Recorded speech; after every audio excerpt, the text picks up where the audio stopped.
Hello दोस्तों, स्वागत है आपका हमारे यूट्यूब चैनल मरीन वर्ल्ड में। दोस्तों, आज के इस वीडियो में हम आपको यरूशलेम हिंसा, इजराइल फिलिस्तीन विवाद की जड़ और क्या है अल नकबा, इसके बारे में बताएंगे। तो चलिए दोस्तों, इस वीडियो को स्टार्ट करते हैं। यरूशलेम में हुई झड़पों में अब तक 200 से अधिक फिलिस्तीनी और 20 इजरायली पुलिसकर्मी घायल हो चुके हैं। इजराइल और फिलिस्तीन के बीच दशकों से संघर्ष चलता चला आ रहा है और ताज़ा हिंसा महीनों से जारी तनाव का नतीजा है। इसकी शुरुआत कैसे हुई आइए जानते हैं। यह 100 साल से भी पुराना मुद्दा है। पहले विश्व युद्ध में उस्मानिया सल्तनत की हार के बाद मध्य पूर्व में फिलिस्तीन के नाम से पहचाने जाने वाले हिस्से को ब्रिटेन ने अपने कब्जे में ले लिया था। इस जमीन पर अल्पसंख्यक यहूदी और बहुसंख्यक अरब बसे हुए थे। दोनों के बीच तनाव तब शुरू हुआ जब अंतर्राष्ट्रीय समुदाय ने ब्रिटेन को यहूदी लोगों के लिए फिलिस्तीन को एक अंतर्राष्ट्रीय घर के तौर पर स्थापित करने का काम सौंपा। यहूदियों के लिए यह उनके पूर्वजों का घर है, जबकि फिलिस्तीनी अरब भी इस पर दावा करते रहे हैं और इस कदम का विरोध किया। 1920 से 1940 के बीच यूरोप में उत्पीड़न और दूसरे विश्व युद्ध के दौरान होलोकॉस्ट से बचकर भारी संख्या में यहूदी एक मातृभूमि की चाह में यहाँ पर पहुँचे थे। इसी दौरान अरबों और यहूदियों और ब्रिटिश शासन के बीच हिंसा शुरू हुई। 1947 में संयुक्त राष्ट्र में फिलिस्तीनी और यहूदियों और अरबों के अलग राष्ट्र में बांटने को लेकर मतदान हुआ और यरूशलेम को एक अंतर्राष्ट्रीय शहर बनाया गया। इस योजना को यहूदी नेताओं ने स्वीकार किया, जबकि अरब पक्ष ने इसको खारिज कर दिया। यह कभी लागू नहीं हो पाया। इजराइल का निर्माण और तबाही। 1948 में समस्या सुलझाने में असफल होकर ब्रिटिश शासक चले गए और यहूदी नेताओं ने इजराइल राष्ट्र के निर्माण की घोषणा कर दी। कई फिलिस्तीनियों ने इस पर आपत्ति जताई और युद्ध शुरू हो गया। अरब देशों के सुरक्षा बलों ने धावा बोल दिया। लाखों फिलिस्तीनियों को अपने घरों से भागना पड़ा या उनको उनके घरों से जबरन निकाल दिया गया। इसको उन्होंने अल नकबा या तबाही कहा। बाद के वर्षों में जब संघर्ष विराम लागू हुआ, तब तक इजराइल अधिकतर क्षेत्र को अपने कब्जे में ले चुका था। जॉर्डन के कब्जे वाली ज़मीन को वेस्ट बैंक और मिस्र के कब्जे वाली जगह को गाज़ा के नाम से जाना गया। वहीं यरूशलेम को पश्चिम में इजरायली सुरक्षा बलों और पूर्व को जॉर्डन के सुरक्षा बलों के बीच बांट दिया गया।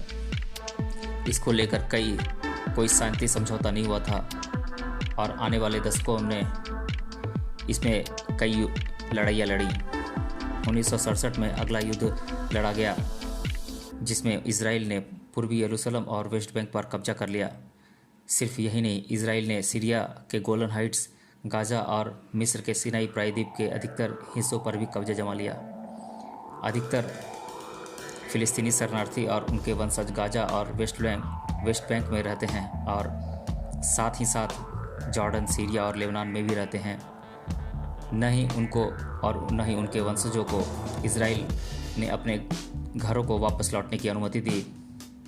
इजराइल कहता है कि इससे उसका देश प्रभावित होगा और यहूदी राष्ट्र के निर्माण को खतरा होगा। इजराइल का अभी भी वेस्ट बैंक पर कब्जा है और गाज़ा से वो पीछे हट चुका है। हालांकि संयुक्त राष्ट्र अभी भी मानता है कि यह उसके कब्जे वाला क्षेत्र का हिस्सा है। इजराइल दावा करता है कि पूरा यरूशलेम उसकी राजधानी है, जबकि फिलिस्तीनी पूर्वी यरूशलेम को भविष्य के फिलिस्तीनी राष्ट्र की राजधानी मानते हैं। अमेरिका उन चंद देशों में से एक है जो पूरे शहर पर इजराइल के दावे को मानता है। बीते 50 सालों में इजराइल ने उन इलाकों में कई बस्तियां बसा दी हैं जहां पर 6 लाख से अधिक यहूदी रहते हैं। फिलिस्तीनी कहते हैं कि ये यहूदी बस्तियां अंतर्राष्ट्रीय कानून के अनुसार अवैध हैं और शांति में बाधा हैं, जबकि इजराइल इस दावे को खारिज करता है। पूर्वी यरूशलेम, गाज़ा और वेस्ट बैंक में इजरायली और फिलिस्तीनियों के बीच तनाव चरम पर है।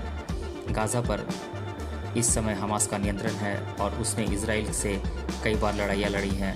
इजराइल और मिस्र गाज़ा की सीमा का कड़ाई से नियंत्रण करते हैं ताकि हमास तक हथियार न पहुँच सके। गाज़ा और वेस्ट बैंक में रहने वाले फिलिस्तीनियों का कहना है कि वे इजरायली कार्रवाइयों और पाबंदियों से पीड़ित हैं। वहीं इजराइल कहता है कि वह फिलिस्तीनियों की हिंसा से खुद को बचा रहा है। इस साल मुसलमानों के पवित्र महीने रमज़ान में यानी अप्रैल के मध्य से परिस्थितियां तेज़ी से बदलनी शुरू हुई और 7 मई जिस दिन रमज़ान महीने का आखिरी शुक्रवार था, उस रात को पुलिस और फिलिस्तीनियों के बीच झड़पें हुईं। पूर्वी यरूशलेम से कुछ फिलिस्तीनी परिवारों के बेदखली की धमकी भी इस गुस्से का कारण रही। कई मुद्दे हैं जिस पर इजरायली और फिलिस्तीन कभी सहमत नहीं हो सकते। इनमें से कई समस्याएं जैसे कि फिलिस्तीनी शरणार्थियों के साथ क्या होना चाहिए, कब्जे वाली वेस्ट बैंक में यहूदी बस्तियों का क्या किया जाएगा, क्या वे हटाई जाएंगी या नहीं। इसके अलावा यरूशलेम को दोनों पक्ष कैसे बांटेंगे और इसके साथ ही सबसे मुश्किल समस्या यह कि क्या फिलिस्तीनी राष्ट्र इजराइल के साथ बनाया जाएगा या कहीं और। ऐसे कई सवाल हैं जिनका जवाब तलाश पाना मुश्किल है। शांति वार्ता पिछले 25 सालों से शुरू होती है और बंद हो जाती है, लेकिन ये संघर्ष को नहीं सुलझा पाई है। कम शब्दों में कहें, यह स्थिति अभी किसी भी सूरत में हल नहीं होगी। डोनाल्ड ट्रंप जब राष्ट्रपति थे तब अमेरिका ने एक शांति समझौता तैयार किया था और ट्रंप ने इजराइल प्रधानमंत्री बेंजामिन नेतन्याहू के साथ इसे सदी का सौदा बताया था। हालांकि फिलिस्तीनियों ने इसे एक तरफा कहकर खारिज कर दिया था और यह कभी ज़मीन पर नहीं उतर पाया।